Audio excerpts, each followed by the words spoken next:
오늘은 대한민국의 교회가 약 10만 넘게 교회가 서 있죠.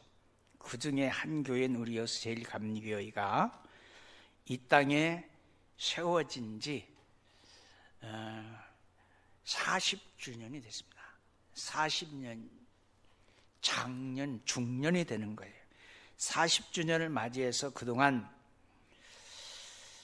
전국 도처에 흩어져 있던 우리 믿음의 권속들까지 함께 모여서 어울림 예배로 하나님께 영광을 돌리는 축제의 날입니다. 그대로 이렇게 살펴보면 그래도 자리가 비어 있어요. 기존에 나오던 분이 조금만 더 정신을 신경을 썼으면 이 자리 채울 수가 있었는데 그런 생각. 그래서 2023년에 우리 교회 표가 강야를 지나서 가나안으로 라는 표를 가졌습니다. 강야는 매임의 땅입니다. 매임의 땅. 여러분, 육신의 부모를 통해서 이 땅에 태어나서 주님의 부름을 받는 그 순간까지 우리는 자유, 매임, 이 두 가지의 갈등 가운데 살아요. 그런데 대다수의 사람은 매임 가운데 삽니다. 매임. 어떤 사람은 물질에 매여 있고, 어떤 사람은 육신의 아픔에 매여 있고, 어떤 사람은 가정의 화목이 깨져서 고통 가운데 매여 있고, 매임이 너무 많아요. 매임이 너무 많은데 그 매임의 땅은 하나님 이스라엘 백성들을 훈련시키는 땅입니다. 매임의 땅에는 두 가지가 있습니다. 하나는 구름기둥입니다. 하나님이 인도하심을 상징하는 이 강야 같은 땅에서, 메마른 땅에서, 어디로 갈지 못하는 땅에서 나에게 꼭 필요한 것은 나를 인도하시는 구름기둥입니다. 그래서 때로는 더위도 피하고 때로는 시원함도 느끼고 수많은 고통과 시련을 하나님의 보호 가운데서 이겨내시기를 주의 이름으로 축원합니다. 또 있습니다. 강야는 밤이 되면 너무 추웠습니다. 추움과 동시에 맹수들이 어디서 공격해 올 줄 모르는 강야, 오늘 우리들이 뭐라고 말하냐면 아디라고 그럽니다. 아디. 아디는 모래사장입니다. 그리고 중간중간에 어딘지 모르게 바위들이 서 있습니다. 근데 어느 순간 비가 오면 그 모래사장이 큰 호수로 변해버립니다. 여러분, 이 강야의 밤에는 매우 춥습니다. 또 추운가 하면 매우 불안합니다. 어디서 나를 향해서 맹수가, 정갈이 나를 해칠까 두려울 때 하나님이 뭘로 그들을 지켜주셨냐면 불기둥으로 그들을 지켜주셨어요. 이 자리에 앉아있는 우리 모두에게는 인생의 여정이 맞춰지는 그 순간까지 하나님의 인도와 보호가 있어야 될 줄로 믿습니다. 하나님 여러분 인도해 주실 줄로 믿습니다. 하나님 여러분 보호해 주실 줄로 믿습니다. 그리고 거기서 끝나버리면 불행입니다. 우리는 반드시 하나님이 약속하신 땅 가나안을 정복해야 되는 겁니다. 가나안에 들어가서 하나님이 주신 그 가나안 땅을 나눠서 내 기업으로 누리면서 거기서 나누고 베풀고 사는 삶을 살아가는 것이 천국의 삶인 줄로 믿습니다. 그런데 그 가나안은 그냥 들어갈 수가 없어요. 강야에서 가나안을 들어가기 위해서 쭉 진행하다가 드디어 가나안이 내 눈앞에 딱 들어왔습니다. 들어오는 그 순간 그 가나안을 가는 길을 가로막고 있는 하나의 강이 있으니 그게 바로 요단강입니다. 요단강을 건너야만이 가나안 들어갈 수가 있는 거예요. 다리 없이는 건너갈 수 없는 것이 요단강이고 인간의 힘으로 건너갈 수 없는 것이 요단강이고 요단강에 잘못 들어가면 죽어요. 하나님이 요단강을 건너가는 비결을 가르쳐 주셨으니 말씀이다. 말씀을 붙잡고 말씀이 요단을 건너게 할 것이다 믿고 발을 내디디면 요단은 갈라지게 돼 있습니다. 여러분 앞에 문제가 없는 사람 없죠? 옆 사람한테 한번 물어봐요. 문제 없어요? 한번 해보세요. 시작. 삶에 문제 없어요? 한번 해보세요. 시작. 삶에 문제 없어요? 삶의 문제는 다 있습니다. 어떤 사람은 지금 아파서 여기 와 있는 사람이죠. 어떤 사람은 인생에 큰 어려움을 겪고 나 정말 어려웠어 써붙이고 여기 와 있는 사람이 있어요. 어떤 사람은 다음 주에 내가 꼭 결제할 게 있는데 통장이 비어 있어서 지금 이 자리에 와 있는 거예요. 그게 어찌 보면 요단일 수도 있어요. 말씀을 붙들면 건널 수 있습니다. 하나님이 건너게 하십니다. 건너는 그 순간 하나님 우리에게 약속한 젖과 꿀이 흐르는 땅 가나안이 우리를 기다리고 있습니다. 가나안에 들어가서 이스라엘의 12지파가 가나안 땅을 다 나누었듯이 여러분의 삶에 여러분의 기업을 하나님이 허락하셔서 나누고 누리고 베푸는 삶을 살게 될 줄로 믿습니다. 난 여러분한테 물어볼게요. 남한테 손 벌리고 사는 사람하고 남한테 손 주머니 속에 있는 거 줄고 사는 사람하고 어떤 사람이 훨씬 부러워요? 네. 나도 주는 사람이 부러워. 네. 나도 주는 사람이 부러워. 네. 여러분 모두가 주는 사람이 되기를 원해요. 여러분 모두가 주는 사람 되기를 원해요. 뭘 줄 수 있느냐? 사랑을 주고 기쁨을 주고 마음을 주는 사람. 우리 요새일교회가 주는 교회가 되어지기 위해서는 다음과 같은 말씀을 명심해야 되는데, 첫 번째, 교회가 말씀에 든든히 뿌리를 내려서 교회가 좌우로 치우침이 없어야 될 줄로 믿습니다. 교회는 무엇보다도 예수 그리스도라는 반석에 세워져야 되는 겁니다. 예수님 말씀하셨습니다. 너희는 나를 누구라 하느냐? 마태복음 16장 15절에서 묻는 물음에 수제자인 베드로가 이렇게 대답합니다. 주는 그리스도요 살아계신 하나님의 아들입니다. 마태복음 16장 16절에서 신앙 고백을 할 때 예수님께서 이렇게 말합니다. 너는 베드로다. 내가 이 반석에 내 교회를 세우리니 음부의 권세가 이기지 못하리라. 마태복음 16장 18절의 말씀입니다. 음부의 권세가 뭡니까? 여러분을 옥매고 있는 것들입니다. 아팠지요. 너무 아팠지요. 너무 힘들었지요. 너무 고통스럽지요. 하나님 음부의 권세를 이기게 하실 겁니다. 질병도 이기게 하실 겁니다. 가난도 이기게 하실 겁니다. 내 마음을 짓눌리고 있는 그 어떤 것도 이기게 하실 줄로 믿습니다. 말씀하셨잖아요. 그래서 예수 그리스도 기초가 되는 교회는 음부의 권세가 이기지 못하는 든든한 교회가 될 것이고, 교회가 든든해야 될 한 가지 기주가 있습니다. 어떻게 하면 교회가 든든했냐? 말씀의 뿌리를 내리는 거예요. 말씀의 뿌리. 말씀이 충만한 교회가 든든한 교회예요. 우리 여수일감리교회는 성장해야 되는 겁니다. 성장만 하는 교회가 아니라 성숙한 교회가 되어야 되는 거예요. 성장과 성숙의 두 축이 우리 여수일감리교회가 추앙하는 가야 될 길이라는 것 기억하시고, 성장도 하되 성숙도 해야 돼요. 중학교, 고등학교, 대학교 성장의 과정입니다. 그런데 대학교 가면 대학교에 맞는 실력을 갖춰야 되는 것이 성숙입니다.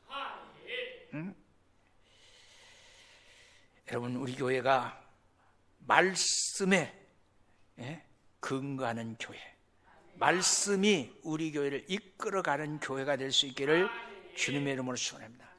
성경 66권 1189장의 말씀을 믿음으로 받아들이시면 그 말씀의 일액 일점도 흔들림 없이 말씀 속에 있는 복이 여러분과 나라의 삶을 인도해 주실 줄로 믿습니다. 세계적인 석유회사인 쉘이라는 석유회사가 있습니다. 한 나그네가 성경을 읽다가 출애굽기 2장 3절의 말씀, 더 숨길 수 없게 되매 그를 위하여 갈상자를 가져다가 역청과 나무진을 칠하고 아기를 거기에 담아 하숫과 갈대 사이에 두고, 이 말씀을 읽을 때 가슴이 뜨거워졌어요. 이 말씀을 읽을 때 이거야 굿 아이디어가 생각이 났어요. 이 역청이라는 단어가 여러분 석유의 원료가 되는 단어입니다. 석유 원료. 그래서 출애굽기 2장 3절의 말씀이 쓰여진 배경을 찾아갔습니다. 그 배경을 찾아서 헤맸습니다. 드디어 이집트라고 하는 곳에서 그 성경의 배경이 되는 지역을 발견했습니다. 그리고 그 이집트에서 깊이 땅을 파기 시작했는데 놀라운 일이 벌어졌습니다. 석유의 원유가 팍 솟구쳤어요. 솟구쳐서 만들어진 회사가 셀입니다. 누구는 말씀 속에서 금은부화를 캤는데, 누구는 말씀 속에서 건강을 회복했는데, 누구는 말씀 속에서 천국을 얻었는데, 우리는 어떻게 하죠? 말씀의 눈을 여십시다. 일본의 유명한 신학교 교장의 말씀은 창세기 1장 1절에 태초에 하나님 천지를 창조하셨다는 말씀을 붙들고 기도하다가 꼬꾸라져서 일본같이 무신론 국가에서 예수 믿는 사람이 됐고 세계적인 신학자가 된 줄로 믿어요. 말씀은 살아 역사하는 줄로 믿습니다. 첫 번째, 그러므로 말씀은 살아 역사하시는 하나님의 음성이라는 거예요. 히브리 4장 12절에 보니까 하나님의 말씀은 살았고 운동력이 있어서 좌우의 날선 어떤 검보다 예리해서 나의 혼과 영과 관절과 골수를 찔러 쪼개기까지 하며, 이게 수술이에요. 수술. 오늘 이 자리에 앉아있는 여러분, 이 말씀이 여러분을 수술하면 여러분의 질병은 떠나가게 될 줄로 믿습니다. 자, 보세요.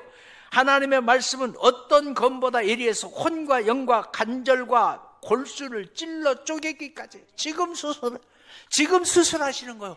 말씀이 수술하시는 거예요. 나를 수술하는 것이에요. 암덩어리도 떼어내고 관절도 고쳐주시고. 제가 이 말씀을 준비하고 오늘을 기다리는데 우리 집사님 두 분이 계단에서 딱 만났어요. 공교롭게도 두 분이 다 관절이 무릎 관절이 앉아서, 한 분은 걸음을 쩔뚝쩔뚝, 한 분은 인공 관절 넣어가지고 삐걱삐걱 소리 나게 울었어요. 두 분 다 영골이 살아날지어다. 그렇게 기도했어요. 하나님이 치료해 주실 줄로 믿습니다. 두 번째, 하나님의 말씀은 영생을 주는 말씀이에요. 요한복음 6장 33절, 살리는 것은 영이니 육은 무익하니 내가 너에게 이른 바 영이요 생명이라 했고, 요한복음 5장 39절에 너희가 성경에서 영생을 얻는 줄 생각하고 성경을 상고하니라. 이 성경은 곧 나에 대해서 증거하는 것이나. 나가 누굽니까? 예수입니다. 예수. 세 번째, 말씀은 지혜를 주시는 내마입니다. 시편 119편 98절부터 100절까지 주의 계명이 항상 나와 함께하므로 그것이 나로 원수보다 지혜롭게 하시나니 내가 주의 증거를 묵상함으로 나의 명철이 나의 모든 스승보다 승하니라. 주의 법도를 지킴으로 나의 명철함이 노인보다 승하니라. 지혜가 있는 자. 지혜가 뭐냐고 물어보면 이렇게 말할게요. 세상의 지식을 우리 흔히 하는 말이 있어요. 대박으로 배워서 말로 써먹는 거 지혜예요. 그게 지혜. 어떤 사람은 말로 배워서 대박으로 써먹는 사람이 있어요. 대박이라는 말은 전라도서만 쓰는 말이에요. 충청도에서 온 사람은 무슨 말인지 알아주면 별 말이 다 있네. 충청도에서는 대박 아닌 거야. 대박이란 말 안 써요. 네 번째, 하나님의 말씀은 치유하여 능력이 있습니다. 시편 107편 20절에 보니까 저가 그 말씀을 보내서 저희를 고치사 이경에서 건지시고, 아멘. 자, 오늘 이 자리에 앉아있는 여러분 가운데 앞에 있는 사람, 우리 가슴에 한번 손을 대보십시다. 하나님의 말씀이 나에게 보내져서 나를 고치시고 이경에서 건져내시고 이경에서 고쳐주신다니까. 본교회 예배를 드릴 때, 부흥회를 할 때, 말씀을 전할 때 마귀가 물러나고 정신이 맑아지고 내 질병이 고쳐지는, 가슴이 뜨거워지는 은혜가 있을 줄로 믿습니다. 다섯 번째, 사탄을 이기는 능력의 말씀입니다. 예수님이 마귀의 시험을 받을 때 성경을 말씀합니다. 말씀으로 물리쳤다고요. 말씀으로 물리치는 은혜가 있기를 바랍니다.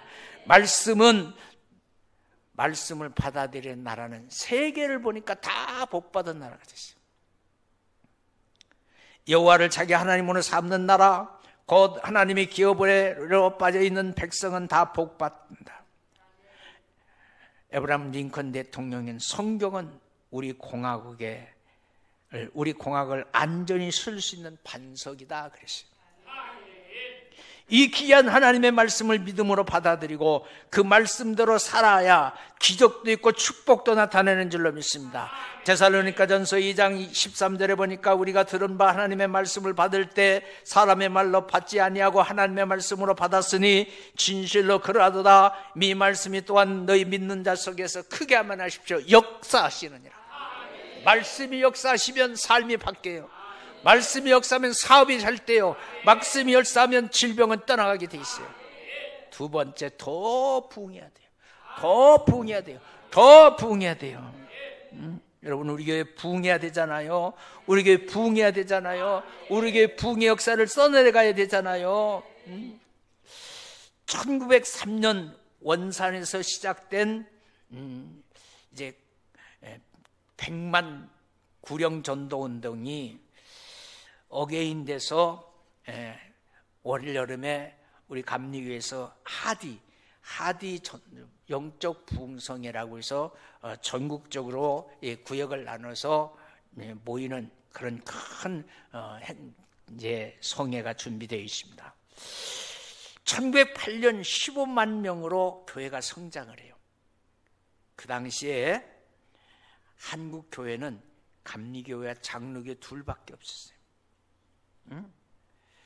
여러분, 교회가 성장하면서 감리교회는 배제학당, 장로교회는 경신학교를 운영했어요.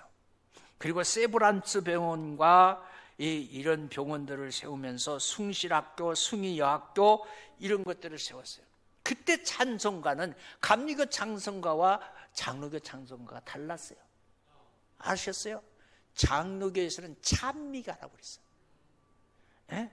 장로교에서는 뭐라고 불렀냐면 찬양가라고 그랬어요. 그런데 이것이 두 교단이 합해서 합의를 봐서 뭘로 바뀌냐면 찬송가로 바뀌는 거예요. 찬송가. 그때부터 우리가 찬송가라고 쓰는 거예요. 찬송가. 은혜 아닙니까? 은혜 아니에요.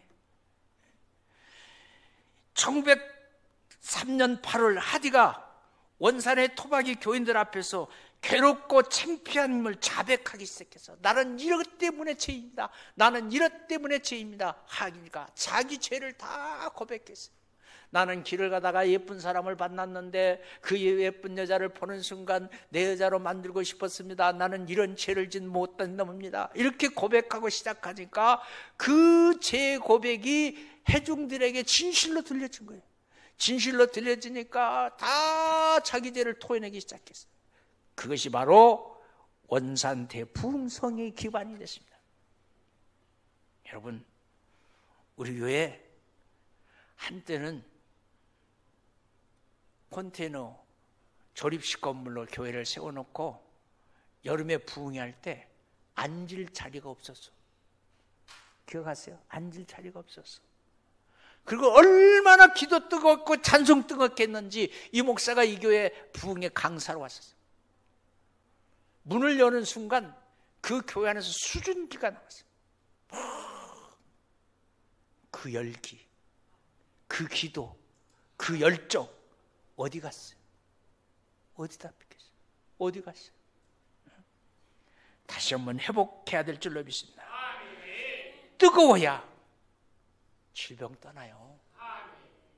여러분 몸 36조 5도가 정상이요. 35도 이하로 내려가면 큰일 나요. 혹시 여러분 여기서 지금 체온 한번 재볼까요? 34도 되시는 분 손 들어봐.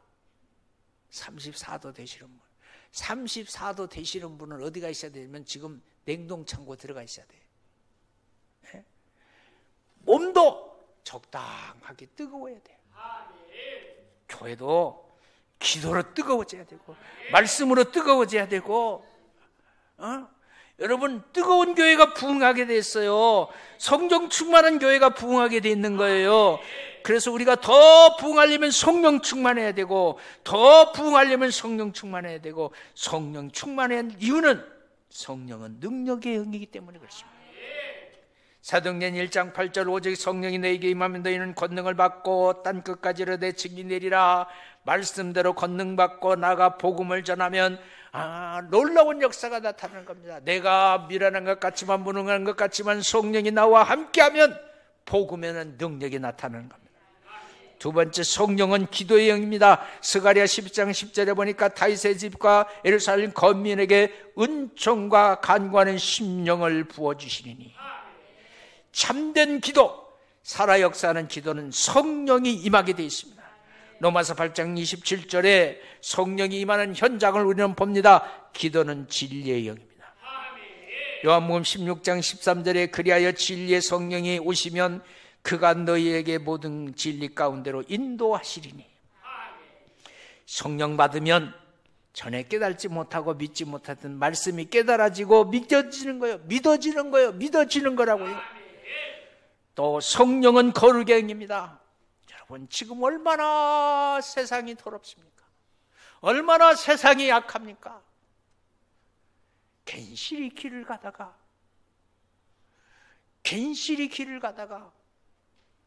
옆 사람을 칼로 어제 그젠가 그런 사고가 있어요. 여러분 길 가다가 저기서 사람 걸어오면 저 사람이 나를 해칠 사람인가 아닌가 보고 잘 피해 다니시기를 바래. 예? 요새는 잘못 만나면 큰일 나. 특히나 밤에 만나면 얼마나 그래요. 그저께 나는 그러잖아요. 교회에서 나는 본당에서 내려가고 한 분은 본당에서 올라오다가 깜짝 놀래더라고. 아니 교회에서 만났는데도 놀래는데, 교회에서도 만났는데 놀랬는데 음침한 골짜기에서 만났다고 해봐. 얼마나 놀랬겠어. 예? 여러분 어디를 가든지 주님이 여러분을 지키시는 보호자 될 줄로 믿습니다. 우리는 아무렇게나 살면 안 돼요. 구별돼서 사십시다. 두 번째, 더욱 부흥하려면 뭐 돼요? 기도에 불을 떼고 열심히 매달려서 열심히 부르짖어서 열심히 기도하면 교회는 뜨거워지는 겁니다. 기도를 뜨겁게 많이 하는 교회가 성령 충만한 교회고, 뜨겁게 기도하는 계절이 어찌 보면 이열치열이라고 이 여름이 아니겠어요? 그래서 옛적의 교회들은 여름철에 산에 올라가서 기도했어요. 기도. 산천은 추르지만 우리 마음은 뜨거워져서 뜨거움으로 뜨거움을 물리쳐서 영적 시원한 바람을 일으키는 그런 우리 여수 제1감리가 될 수 있게 되기를 주님의 이름으로 축원합니다.